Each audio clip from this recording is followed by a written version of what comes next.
Today's video is gonna be a can you get skinny to thick quickly?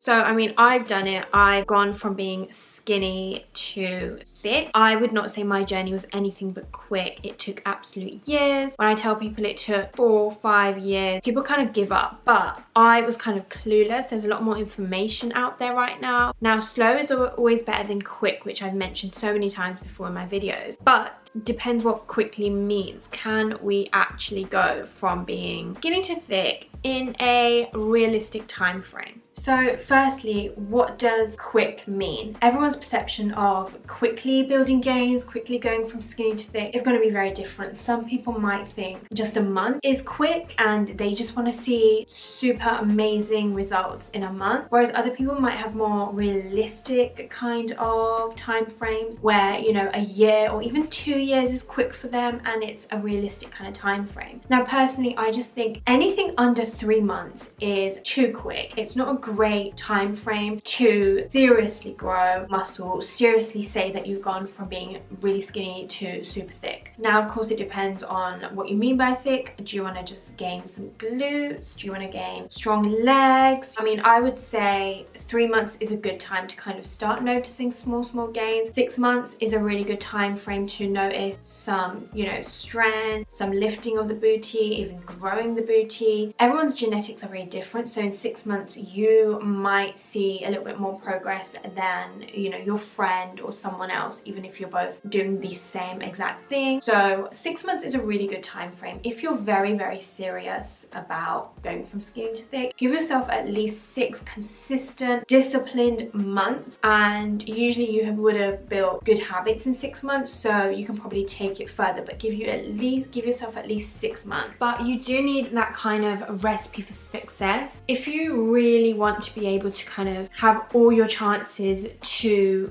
get thick from being skinny. So firstly, let's talk about workouts. Are you doing the correct workouts and the right exercises that you need? Now, I'm assuming if you're watching this video, you're interested in probably growing the glutes, I'm guessing, and the lower body region. So you want to make sure you're doing the right exercises. If you're not doing squats and hip thrusts, why aren't you doing that? Jump on those. I've got loads of videos on exercises you should be doing for the booty. I've got lower body workouts on my TikTok, Instagram, YouTube. So many exercises and different variations for you to do. So you want to make sure that you're maximizing your exercises to give you the best possible chance of getting thick as quick as possible. And progressive overload is something that is super important and non-negotiable, to be honest. Again, if you want to maximize your chances of getting thicker quicker, the easiest way of doing this, especially as a beginner, is increasing the weight. Basically increase in very small increments. This can just be 1 kilogram, it could be a 5 kilogram, 10 kilogram, it doesn't really matter. Even when you're using the cables,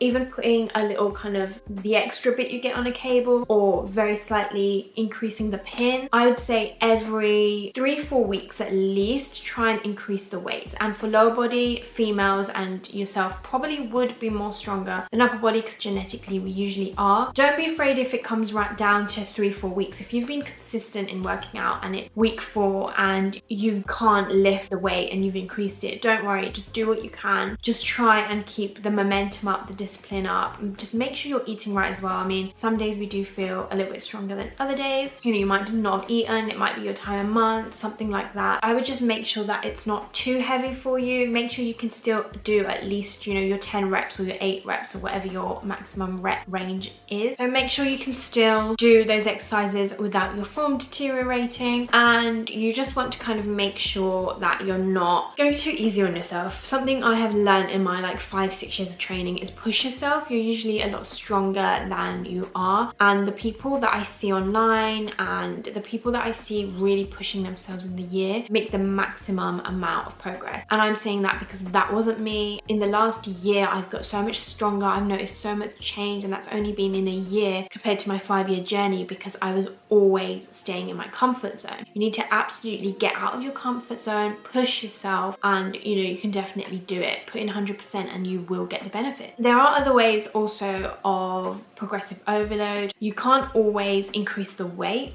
and eventually, you know, if you're doing really heavy weights, eventually you won't be able to keep increasing. It's just, you know, it just won't happen. So you can always use other techniques like even supersets to make things a little bit difficult. You can slow down the tempo. So when you're going, let's say, down on a squat, you can go very slowly. Just make sure with a lot of these things you probably won't be able to lift that heavy. You might have to decrease the weight, which is completely fine, because although you're decreasing the weight, you're using other forms of technique. So you could do things like superset, pyramid set, drop sets, all my absolute favorite and forms of progressive overload. Have a play around with it as well. I do quite a few pause reps. So on my hip thrusts, I pause at the top for a couple of seconds just to really keep that muscle tension up. I do this on my squats sometimes as well. I decrease the weight, and when I go down, I kind of pause at the bottom. Also other things like I do elevated heel exercises a lot, such as elevated goblet squat. It just helps me get a better depth and kind of keep my form upright. And also in regards to what you are eating, you absolutely want to make sure that you're in a caloric surplus. This is something, again, another, like, not mistake, but something I kind of didn't really think about. I underestimated how important eating in a caloric surplus is. I always knew eating healthy, limiting fats and sugars, making sure I was eating enough protein. I knew all that was important, and you're probably doing things like that as well. If you're serious about actually growing your glutes, your lower body, getting fit, then you definitely need to put in the effort to start going on a caloric surplus and to meal prep as well. They kind of go hand in hand. So I've got a few videos on how to kind of help you track calories, things like that, which I will link somewhere above, so you can go have a look at it. But otherwise, I can also offer you customized meal programs in a surplus if your goal is to build muscle. So do check out the description below where I've linked my website and my customized programs. So yeah, I'm not going to go into how to actually be in a caloric surplus, because like I said, I've got videos on that goes into depth about those topics. But you do need to be eating more calories than your maintenance. So if your maintenance is here, your calorie deficit will be here, which means you're kind of in that fat loss area. Your caloric maintenance might be here, which means you're in that kind of muscle building area as well. So you do need to figure out what your maintenance is and then slightly just increase it to be on a surplus. It doesn't have to be at a crazy level, but that's basically how you do it, and then you need to stick to it. There's no point in sticking to your caloric surplus for a week and then dropping off. You need to try and stick to it for as long as you can. Don't be afraid to kind of come off a caloric surplus and then just kind of go back down to your maintenance if you want, while still doing, you know, all the other things, because realistically you don't really want to be eating in a surplus for like a year. So you can always do 6 months, have a month off, do another surplus, have a couple of months off, because you might